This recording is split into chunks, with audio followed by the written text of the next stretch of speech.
Let's get some more on all of this and what we can expect for the local market open. Cameron Peacock joins us from IG Markets now in Melbourne. Cam, great to see you there. What are your calls? I mean, we're pretty resilient yesterday. What do you think, though? We've had Apple out disappointing after the close. Yeah, good morning, Bridie. You're right.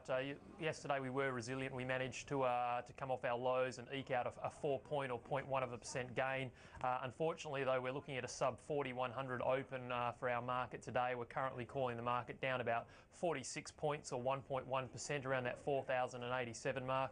Obviously, US markets were substantially lower last night, although they did finish off their lows. But we also had a little bit of further weakness can be attributed to Apple's result after the bell. For only the second time since 2003, it's fallen short of analyst estimates. EPS came in at $9.32. That was below the $10.37 that the market was looking for.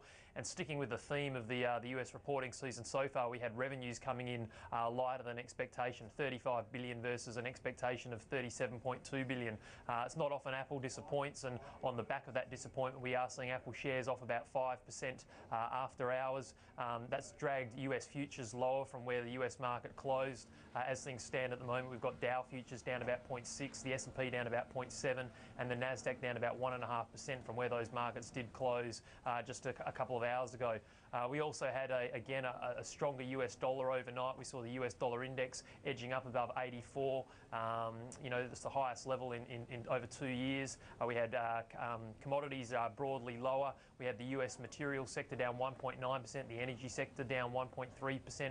We've got BHP's ADR locally calling our stock down about 1.3%. So it looks like being another fairly tough day for those materials and energy names, which have really been on a roller coaster ride over the last 2 or 3 weeks in particular. But as you did mention on the open, we've got CPI data due out at 11:30. That's going to be closely watched. 0.6 is the quarter-on-quarter number that's everyone's watching, as will be the year-on-year number, which is expected to be at 1.3%. So that's 1.3% is well below the RBA's sort of stated target preference range of sort of 2 to 3%. So you can understand people saying there is certainly scope for the RBA to cut if they choose to do so.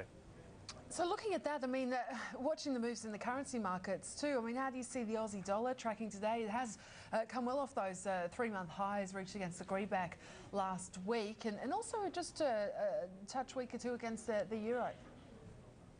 Yeah, that's right. I mean, the Aussie's been on an absolute rollercoaster ride the last couple of days. I think on Friday we touched 104.40 something.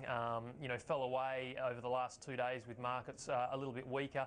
We had been trading at around that 102.50 level yesterday, just prior to that HSBC Chinese flash PMI number coming out. Then we quickly popped about 50 basis points back up to that 103 level. And then with all the negativity and the negative headlines and the disappointing earnings and so forth last night, the Aussie dollar back into the sort of 102.20. So it is a real barometer and proxy for risk appetite at the moment. It is being dictated to, by global sentiment and the headlines of the day. But I still think the Aussie dollar, remarkably resilient considering all the problems that we've got. Several months ago you might have seen the Aussie dollar trading below parity on all the bad news that we've had, but I think with bonds around the world trading on negative yields and people rushing into bonds, the yield advantage that the Aussie dollar holds over its other currency peers is certainly holding it in good stead.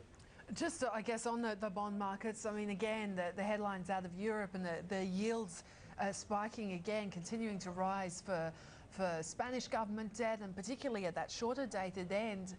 Do you get the sense that things are coming to a head, particularly with that crucial debt auction next week? Yeah, I do. I think obviously 2-year yields was something in the 6.5% range. I think for the first time in a decade we had Spanish 5-year yields surpassing the 10-year yield. So you're starting to get some, a bit of a negative yield curve happening at the longer end of the curve, and that's really just accentuating these fears that that Spain is going to require a full-blown bailout. Whether it be weeks, months, or in the next quarter, but it's certainly coming, and I think things are coming to a head. I think the market is saying to the ECB, we want you to, we need you to step into the market and start buying some bonds, bring yields down, and relieve the pressure that that Spain is experiencing at the moment. Cam, it's going to be interesting. It looks like a tough open, as you mentioned there. So that call for 1.1% fall for the ASX 200. We'll be watching that closely. Talk to you again throughout the session. Thanks so much. Thanks, Bridie. Well, just